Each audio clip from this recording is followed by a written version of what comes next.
So in the next few lectures, I want to talk about the specific virtues that Aristotle lists. The virtues that he thinks are particularly important, that he discusses in books 3 and 4, which I had you read. Um, all of these he at least touches on, except for justice. I'm going to talk about Aristotle's views on justice. I didn't have you read those sections because they're very complicated. Um, I have trouble following them. I have a PhD in philosophy, so I don't think it would probably be a good use of your time to try to bang your head up against a wall and push through that. They're really complex, really hard to follow. They're important, so I'll say a little bit about them, but I'm not going to make you read them. Um, but look, when we go through Aristotle's list of virtues, I want to do two things. One, I want you guys to think about whether you agree with the way Aristotle defines these particular virtues. Two, I want you to think about, is this a good list of virtues? Are there some things on the list that shouldn't be there? Are there some things that we would put on a list that Aristotle doesn't have there? Um, well, since we raised that question, let's look at the actual list. Aristotle's list of virtues: courage, temperance, or self-control, generosity, proper pride, proper ambition, good temper, honesty, wit, friendliness, and justice.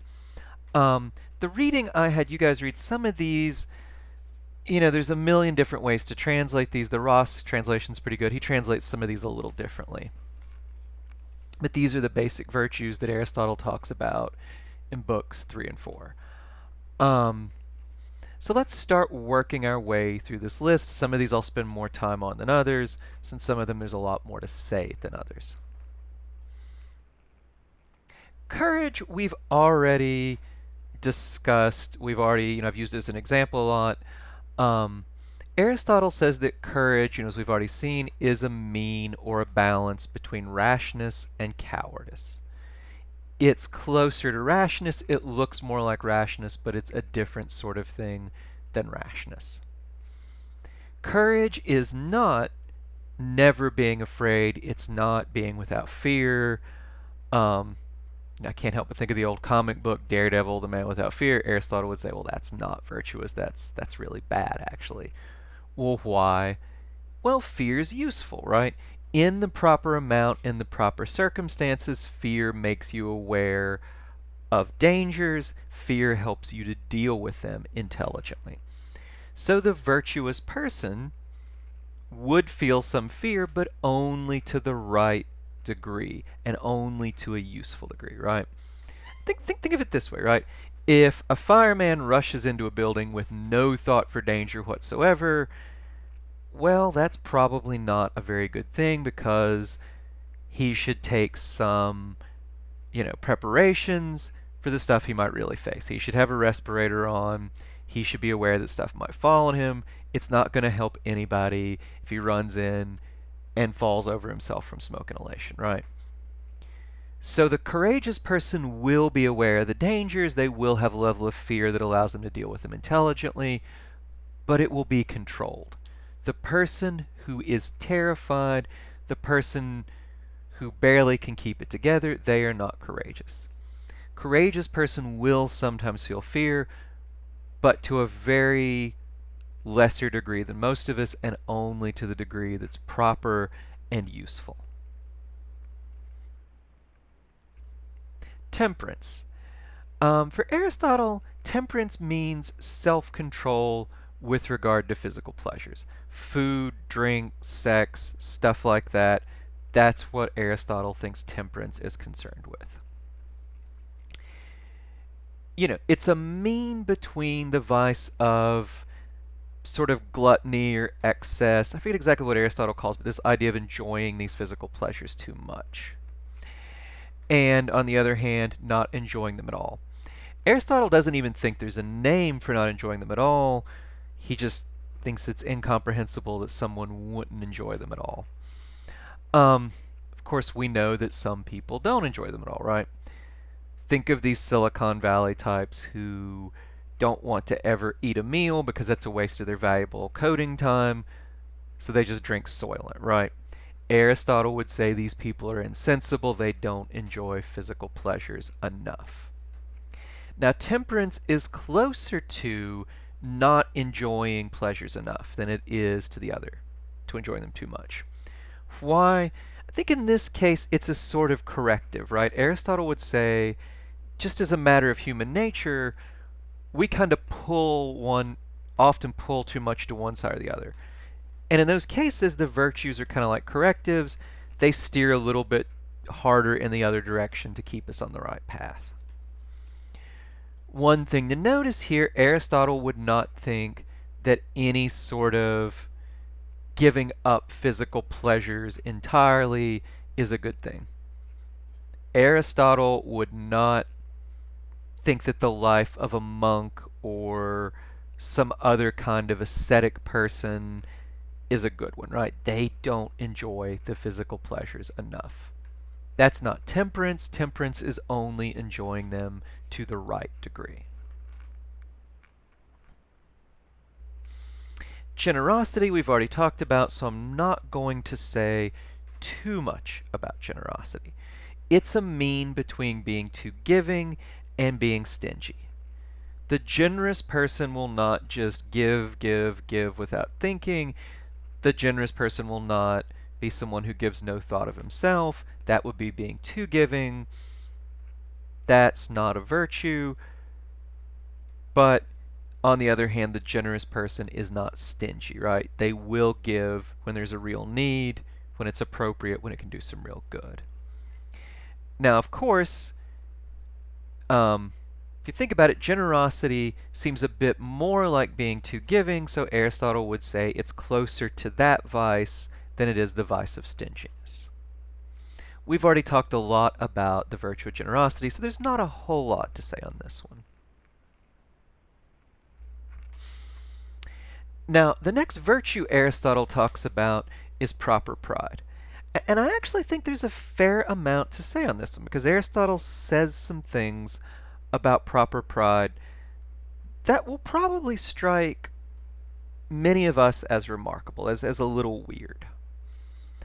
Now, one thing to keep in mind when thinking about Aristotle is that a lot of what he says about these virtues are tied to his specific culture. Aristotle lived hundreds of years BC in, ancient Greek culture, and their assumptions are rather different from our own on some things. I think this really becomes clear when we talk about pride. To a lesser extent, it becomes clear when we talk about anger in Aristotle.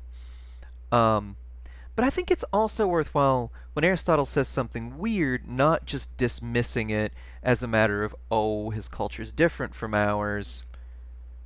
He usually has a reason for it. So let's get into this virtue of proper pride.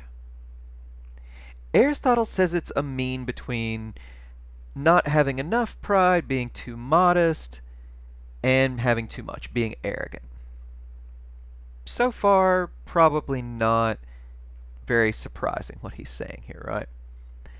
Well, what is surprising is that Aristotle places the virtue of proper pride much closer to having too much pride, much closer to being arrogant than he does to being not having enough pride, being humble. In fact, and this is something that I think might strike us as weird, many of us probably think humility is a virtue. The humble person, it's good to be humble. Aristotle does not think humility is a virtue. Aristotle would think that humility is a vice.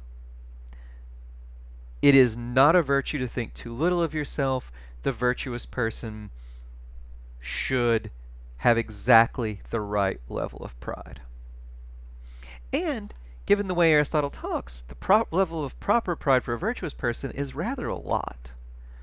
The virtuous person knows that he's better than the average person and doesn't make any bones about that. Well, that's kind of odd, right? I mean, if you think about what Aristotle says about magnanimity, that's part of proper pride. That looks pretty arrogant, right?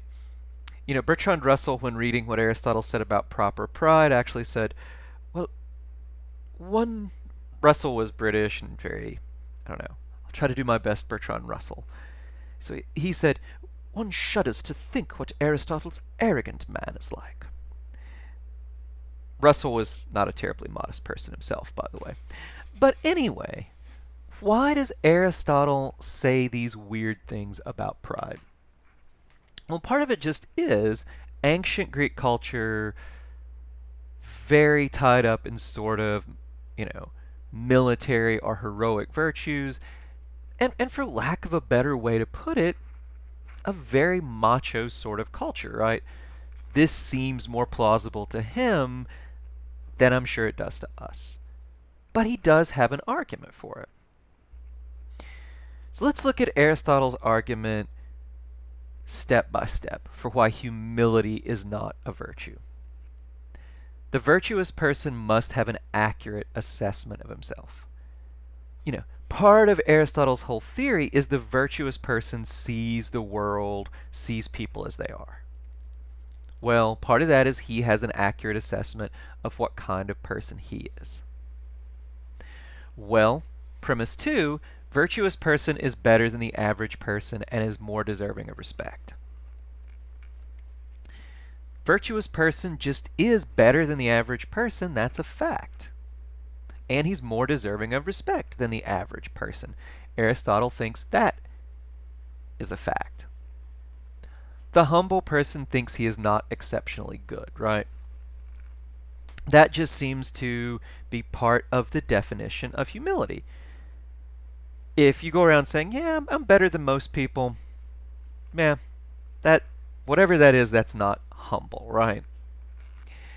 Well, so Aristotle would say, if the humble person is right, if he's really not exceptional, if he's really got an accurate assessment of who he is, then he can't be virtuous because the virtuous person is exceptionally good. On the other hand, if the humble person rates himself too low, if he's wrong about it, if he really is exceptional but he thinks he's not, that's not an accurate assessment of who he is. And since the virtuous person has an accurate assessment of who he is, well, that means the humble person couldn't be virtuous even if he's exceptional, right? He'd be wrong about who he is and what he deserves. So the virtuous person will not be humble. And if the virtuous person isn't humble, then humility can't be one of the things that defines the virtuous person, so humility can't be a virtue. I am uneasy with this, and I'm going to come back to this point a few times in a few different ways. But there is something to it. Even if we don't accept it, Aristotle might be onto something here, right? Think of it this way. Imagine that you are an exceptionally virtuous person. You have really good judgment. You see what needs to be done and you do it. Well, there would be a real issue, not just for you, but for everyone, if you didn't rate your opinion any more highly than the average person. It'd be especially bad if you didn't rate your opinion more highly than someone who's vicious, right? If you are virtuous, it's better for everybody, or so Aristotle would say, if you give your own virtuous judgment more weight than the judgments of the less virtuous people. I'm not saying you have to accept this, I don't. But Aristotle does have an argument for it, and there are some points in its favor. Okay, so we'll stop here with this list of virtues. We'll continue in the next lecture going on down Aristotle's list of virtues.